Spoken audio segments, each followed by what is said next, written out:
Alright, I think this is recording. This is Lake Johnson. I camped here overnight.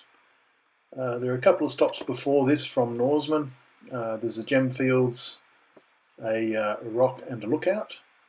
Obviously it was dark when I went through there, so couldn't video anything. The Naju people, it's their protected lands.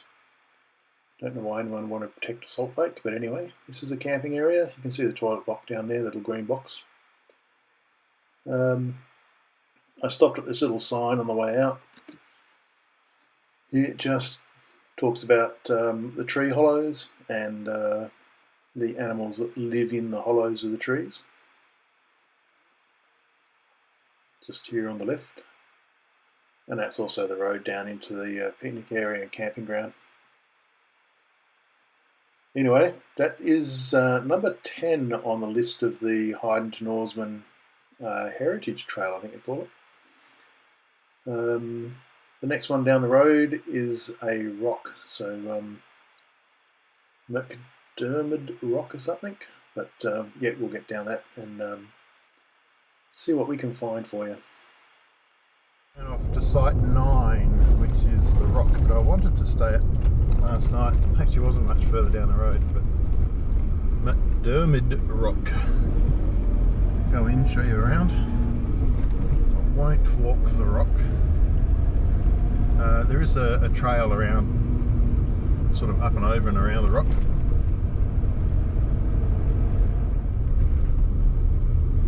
Be perfect for tarp camping, where you can just tie the tarp up onto these trees. Plenty to choose from. Another caravanner up there, XCT16, so it's a 16-foot caravan, but I don't know what the XSCT, whatever it is. Mcdermid Rock Walk Trail. We'll go and have a look at that. We're not going to walk it, but I'll get the signboards. Okay, little camping area. The beeping's my car because I left the keys in it.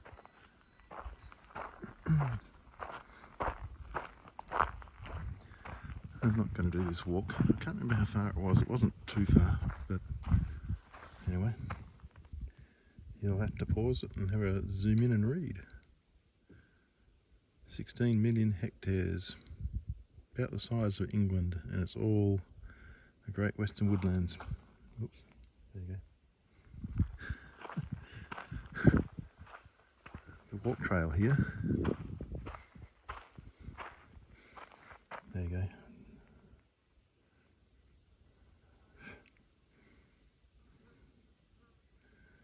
Can you read all that? Site number 9, panel 1.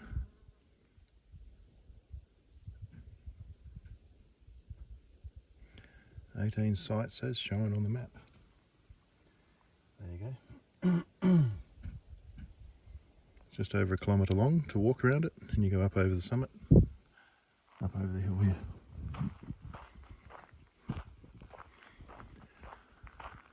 You should find little arrows on the rock pointing in the right direction. Well, there's the first, well, that might be the last interpretive trail. Normally they have these little markers pointing you in the right direction. Normally. It looks like a little damn wall up there, actually. It probably is. Well, if I was looking at the map and that, I would have said we got to go up that way somehow, but there's an interpretive marker there, so just walk to that. Anyway, not going to do it. You can also see the weathering, the erosion on the rocks, how the wave rock has formed. This is the same thing, come back in a million years and there might be another wave. Anyway, back to the car, keep on going.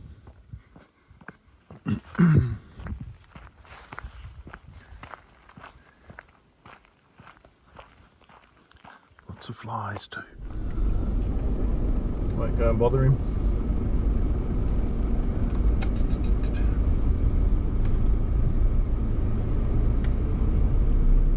Toilet block there, and yet there's still toilet paper out and around in the bush.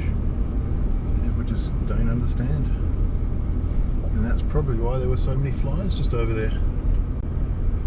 If you shit in the bush, dig a hole and bury it. That way the flies don't hang around.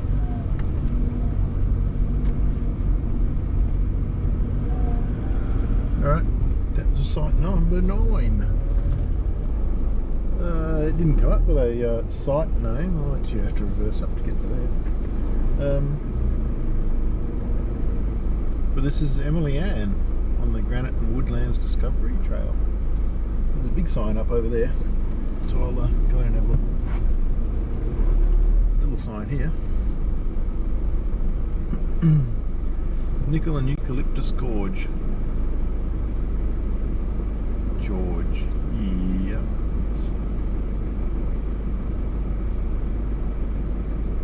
Georgia. Eucalyptus George. Oh, okay. Yep. Don't worry. Brain hasn't started working today. This signpost up here looks better.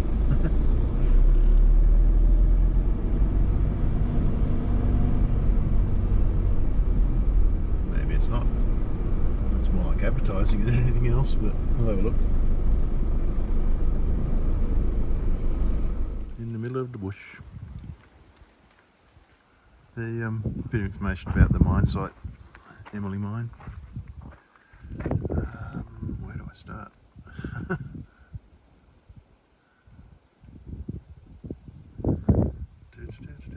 You probably have to stop it and pause and zoom in and all that sort of stuff.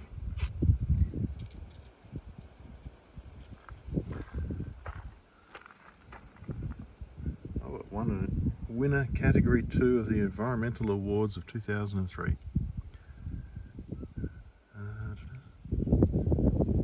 It's deposits, nickel deposits.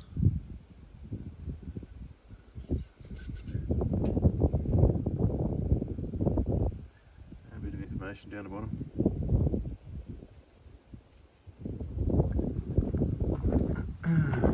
And a small photograph of the mine site. Looks a bit like it's a underground mine, but I don't think it is. That's a bit more about the Royal Flying Doctors. And if anyone wants to sponsor them or donate to the Royal Flying Doctors, the tax deductible and well worth it.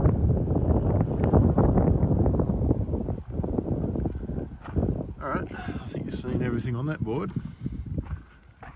Bit of a zoom in. Oh look, you can see me in the background. Pretty scruffy, eh? That's what happens after about a week in the bush.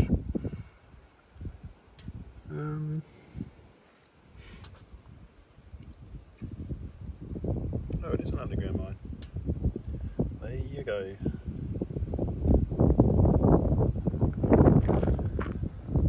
Alright, there you go, that's the first sign. Site number 8, is it? Panel number 1.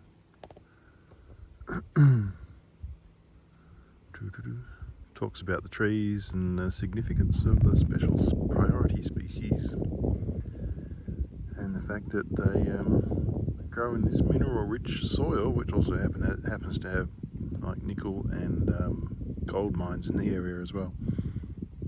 So if you find the right trees, you might find gold. And there's not a lot out there. There's a power line there. It goes up to the mine site. Actually goes between the 2 mine sites. Mine site at Emily, wherever it is, Emily Ann, and the other one at Maggie Hayes nickel mine. Alright, that's about it. Let's jump in the car and head that way. There's another 8 sites to go, 7 sites to go.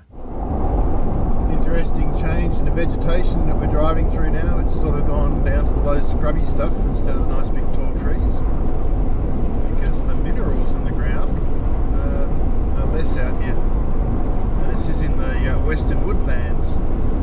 This area is, I think it's 16 million hectares of bushland. I believe you can fit England inside the western woodlands with room to spare. Every now and then you get little clumps of trees, which is quite interesting. Obviously there's enough minerals in the soil to let the trees grow. I have no idea what the next site is, or where it is. There wasn't a lot of information on it, so I had a look when I was at Norseman about it, and it sort of said a little bit of information about it. Didn't see any handouts or anything that you could use to work your way down the line, other than just driving it.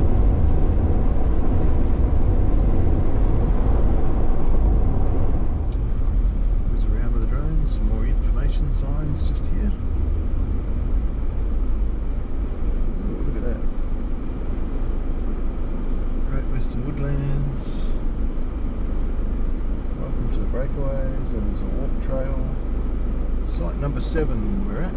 What were we at before? Site number 8. So we're at the right place.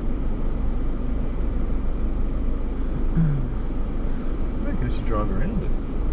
That's pretty interesting. You can walk it or you can drive it. That's getting a bit slack. Don't know if you can actually see it over there though. I might turn that like that. It's a little bit wonky for you. How the soil's been eroded down here. Oh look, there's a wave.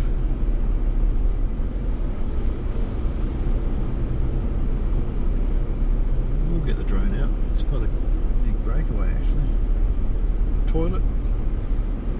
The different types or layers of the rock. If you look in there.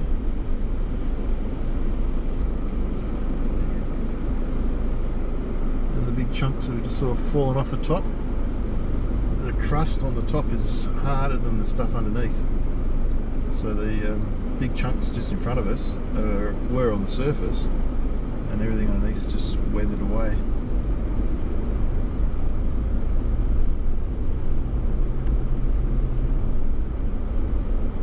Mud hole right about now.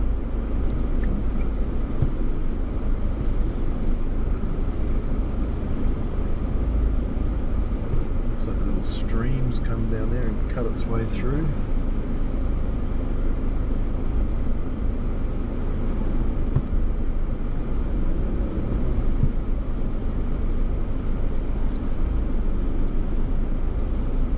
Drone around, only because I've got time and haven't flown the drone for a little bit. I don't want to get below these trees, otherwise I'm going to whack into one and destroy the drone. Then George II will be George II. He's already hit a tree. But we'll get some photos and that and video from the drone and have a good look. Alright, so this is what, site number 8?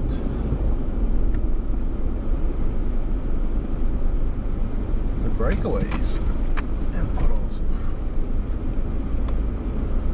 Actually, it looks really spooky with that red rock going through the white rock. The sandstones. I'll go to the information boards at the front and video them into the thing and have a read. You can see how the top sort of caves in. Big rocks just sort of dropping off, and as the underside erodes.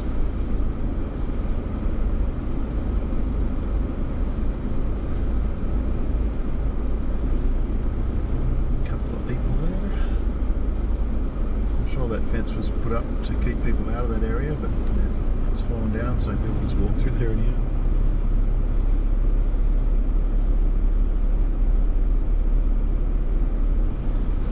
Straight into the sun again, which has sort of been the theme of this trip.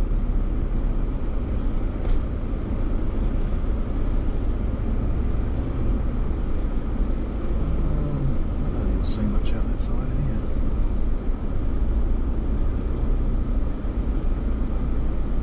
Bit of an overhang ahead of us.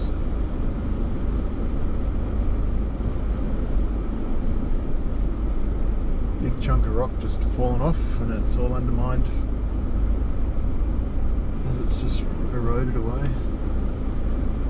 There's only fire pits just in there. It's a bit stupid. Why don't you just use an already used fire pit instead of creating another one? It just doesn't make sense. Anyway, people are stupid.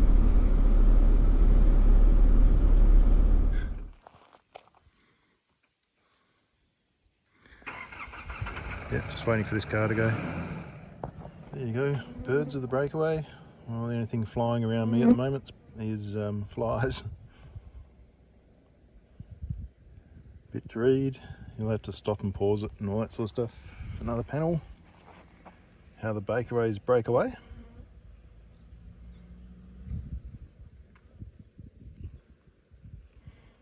And panel 3, panel 2, panel 4. Where's panel 1? Might be the start. I don't know.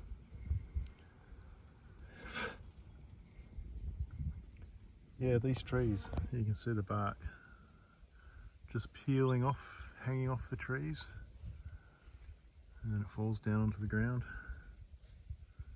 Interesting.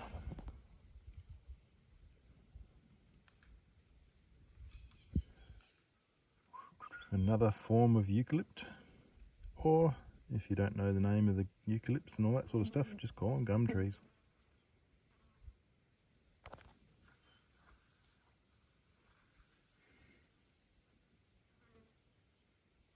Yeah, down the bottom.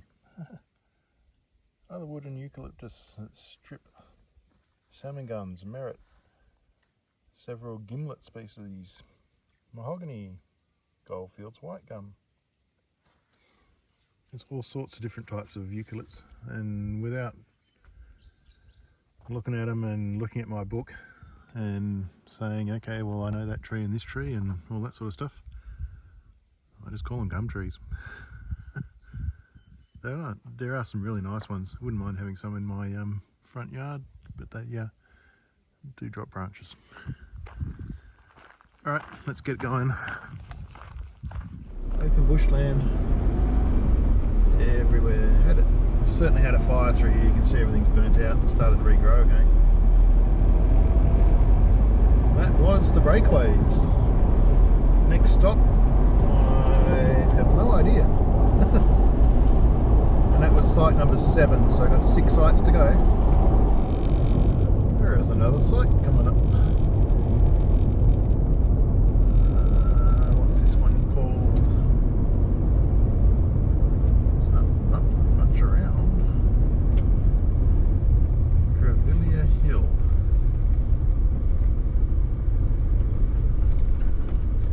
Probably talking about the gravillias that are around here.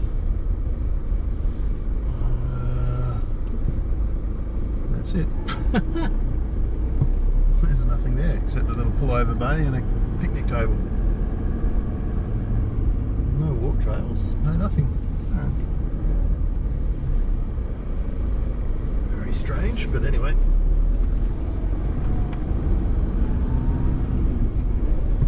Okay, next site. Site number 5 coming up. I have no idea what's here. In fact, on the map, it's got a dot, that's it. Unless it's the Shire boundary or something, I don't know.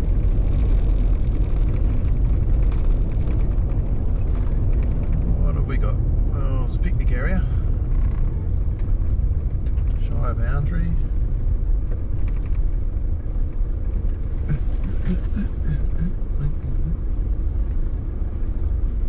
Don't know. The sign's worn out.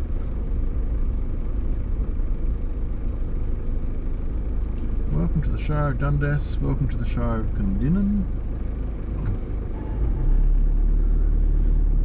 It's just the boundary change. Big sign saying wild dog control area. Let's spread 1080 everywhere and kill everything. And a information shelter with nothing on it. That's really interesting. So it's the Shire boundary between Dundas and Cundinnon. I suppose you could stop there for a break if you needed to.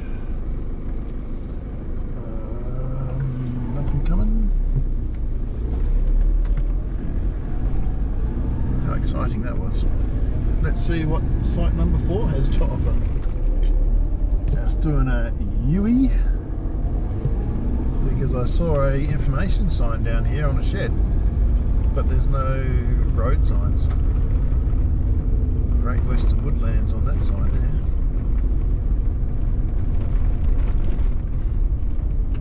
Oh, there it is, tucked away. There's a road sign there, but it's in a bush. What does this say? An old washing machine on the left.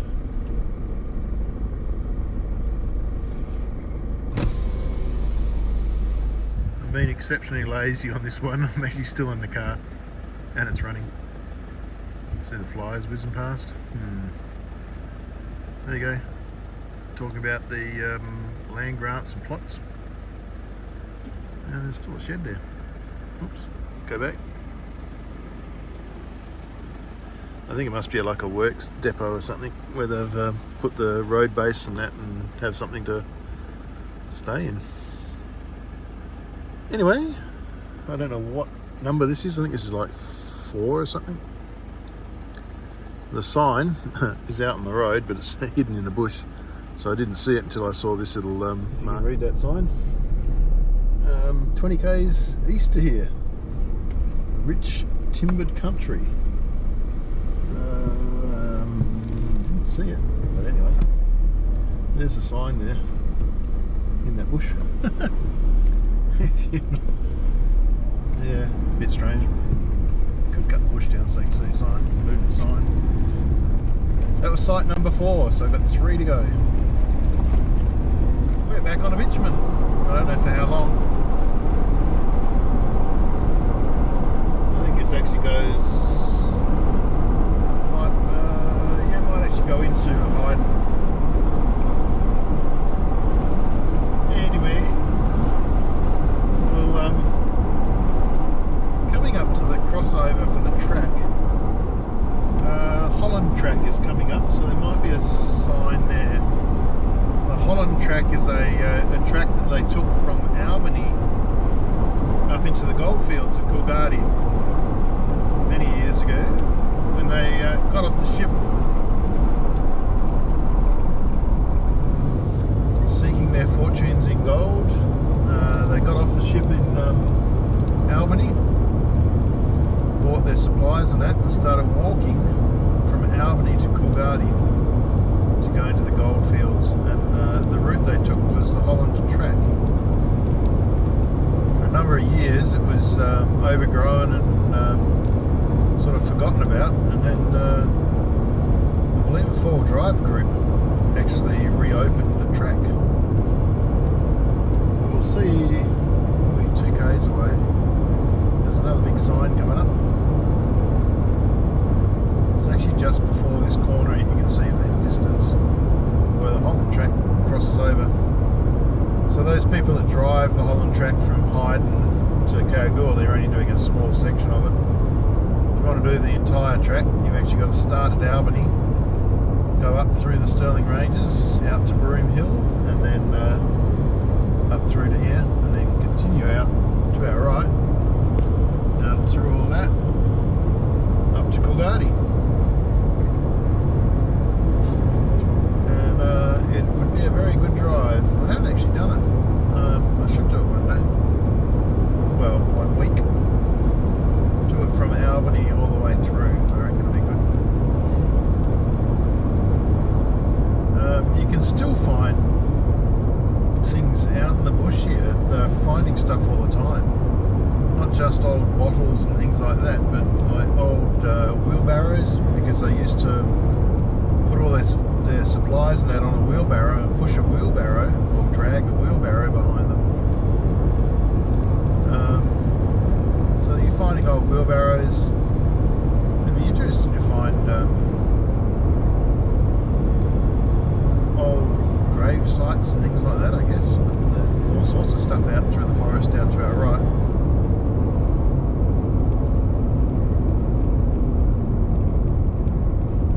That would be another site, but there's no sign for it. There's a plaque on a rock there, And that's the Holland track sign there, telling you about it. There's also an information board just behind us, so I'll just show you that first. Code of conduct. Toyota Land Cruiser Club of WA have look after this track now.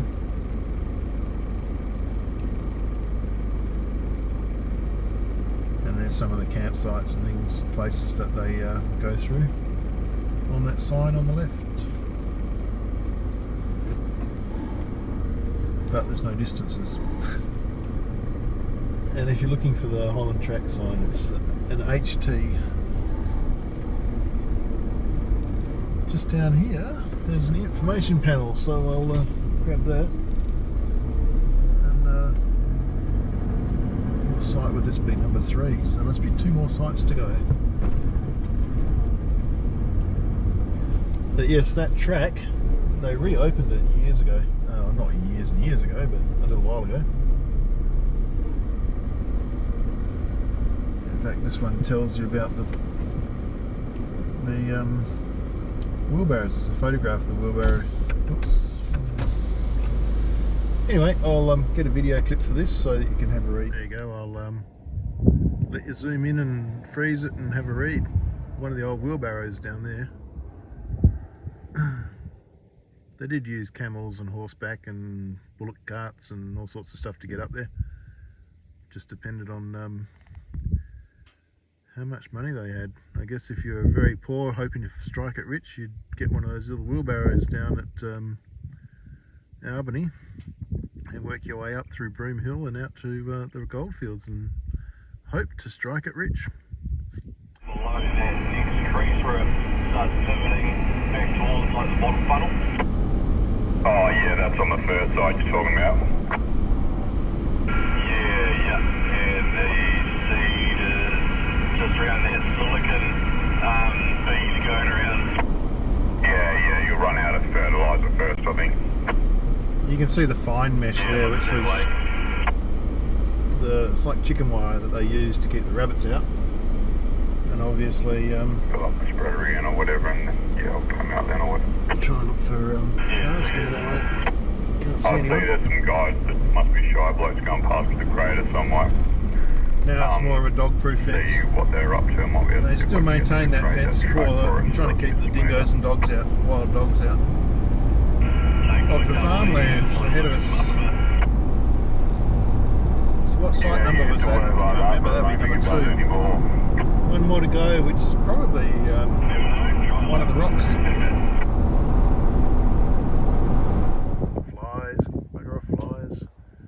There you go, video for the state barrier fence, or fence number 1 for the rabbit-proof fence. In fact,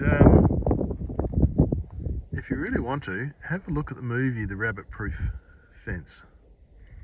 Very good movie, and it's based on a real life story of some Aboriginal girls that escaped and followed the rabbit-proof fence back to where they came from. Really good story, great movie, and I think the girls that it was based on, the Aboriginal girls, are still alive at the moment. I think one of them passed away. But anyway, have a look at that, read it. I'm going to get out of the flies. Oh, the camera's on again. Surprising. That's a wave rock ahead of us. Well, that's the actual rock. Wave in the rock is just around to the right a little bit.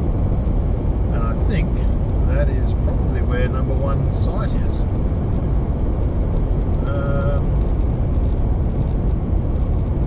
Or it could be a Hibbo's Yawn. They said a kilometre, so...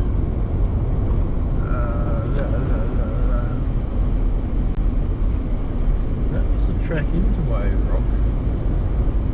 Maybe the site's just up here somewhere. Don't know. We'll find out.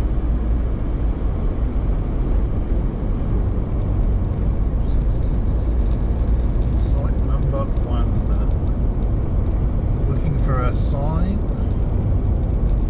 or one of those information boards or something. It says site number 1.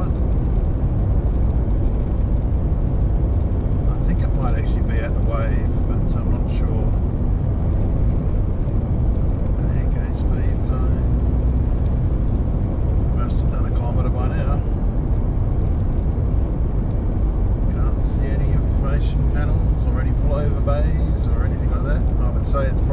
wave, so I might turn around and go back that way.